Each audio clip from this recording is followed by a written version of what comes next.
शिवजी को नाथों का नाथ कहा जाता है। उनके पीछे ही ये पूरी दुनिया चलती है। जो शिवजी करते हैं दुनिया उसका अनुसरण करती है। तो फिर क्या हुआ जब शिवजी का अनुसरण करना दुनिया पर भारी पड़ गया? कैसे सुलझाई शिवजी ने ये समस्या और कैसे बसी दूसरे कोने में एक नई संस्कृति? आखिर माता पार्वती ने कार्तिकेय को कौन सा उपहार दिया था जिसके अवशेष आज भी हमें देखने को मिल जाते हैं? इन सारी बातों को जानने के लिए वीडियो में अंत तक बने रहें। और दोस्तों, आपने अभी तक हमारे चैनल को सब्सक्राइब नहीं किया तो चैनल को सब्सक्राइब करें ताकि इस तरह की इंटरेस्टिंग वीडियोस आपको सबसे पहले देखने को मिलती रहें। दोस्तों, भगवान शिव शंकर सभी वेदों के ज्ञाता हैं और अक्सर वे पार्वती माता को वेदों का पाठ पढ़ाया करते थे।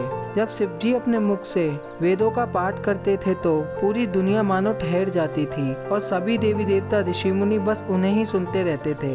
वैसे तो शिवजी अपना सारा ज्ञान अकेले में पार्वती माता को सुनाया करते थे, क्योंकि उनके मुख से निकले हुए शब्द मोक्ष प्रदानीय थे, जिसे सुनकर जाने कितने जीवों का उद्धार हो गया। काक्ष भिंडी उनके मुख से राम कथा सुनकर दिव्य ऋषि बन गए। सुखदेव उनके मुख से कथा सुनकर अमर हो गए। आज भी उनकी अमरनाथ कथा के साक्षी के तौर पर अनंत नाम में शेषनाग, नंदी आदि के निशान मौजूद हैं। पर शिवजी के द्वारा दिए जा रहे वेदों के ज्ञान को सुनने से कोई अपने आप को रोक नहीं पाया। एक बार इसी तरह से शिवजी ने वेदों का पाठ आरंभ किया तो पूरी दुनिया वहीं ठहर गई। सब जो था वो सीधा कैलाश की ओर चला गया। स्वर्ग से देवतागण आसमान से अपने वाहनों पर सवार होकर शिवजी को सुनने आने लगे। इतने लोगों के धरती पर आ जाने से धरती माता पर बोझ बढ़ने लगा। शेषनाग को धरती संभालना मुश्किल हो गया और धरती उत्तर दिशा की ओर झुकने लगी। इस कारण दक्षिण में बहने वाली नदियों का रास्ता बदलने लगा और पर्वत और चट्टानें उखड़ने लगी।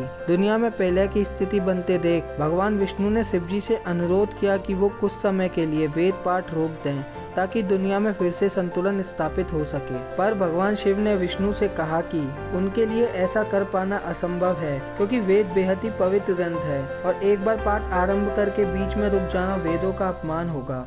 इसके अलावा जो वेद देवता यहाँ पर पहले ही पधार चुके हैं वो भी इससे बेहद ही ज्यादा निराश हो जाएंगे। तब भगवान विष्णु ने भगवान शिव से कहा कि वो कोई ऐसा तरीका निकाले जिससे धरती पर बढ़ता बोझ संतुलित हो सके।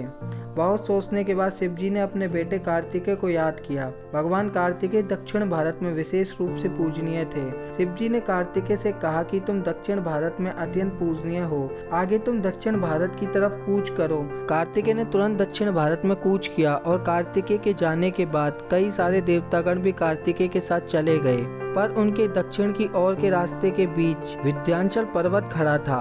विंध्याचल पर्वत को अपनी शक्ति और आकार पर बहुत घमंड था। कार्तिकेय ने विंध्याचल को उन्हें रास्ता देने को कहा, पर विंध्याचल ने ऐसा नहीं किया। जब कई बार विनती करने के बावजूद उन्होंने रास्ता नहीं दिया तो कार्तिकेय भगवान उन पर बहुत गुस्सा हुए। उन्होंने अपना भाला निकाला और विंध्याचल में घोंप दिया, जिससे उसके 2 टुकड़े हो गए।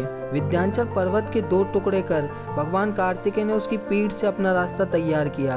पर्वत को काटे जाने के निशान आज भी विंध्याचल पर मौजूद हैं। कार्तिकेय ने दक्षिण भारत में जाकर भगवान शिव के मठ की शुरुआत की, जो आगे चलकर नयानार कहलाया। कार्तिकेय के दक्षिण में चले जाने के पश्चात धरती फिर से संतुलित हो गई और भगवान शिव ने अपना वेद पाठ संपन्न किया। एक कहानी ये भी है कि जब माता पार्वती को पता चला कि कार्तिकेय इतनी दूर दक्षिण भारत में बस गए हैं तो उन्होंने कार्तिकेय से पूछा कि क्या वो कैलाश को याद करते हैं। कार्तिकेय ने माता को बताया कि उन्हें कैलाश की चोटियां बहुत याद आती हैं। तब पार्वती माता ने भेंट स्वरूप उन्हें हिमालय के कुछ पर्वत दे दिए, जिससे कि उन्हें कैलाश की याद न आए। ये पहाड़ियां आज भी वाल्मीकि पहाड़ियों के नाम से जानी जाती हैं।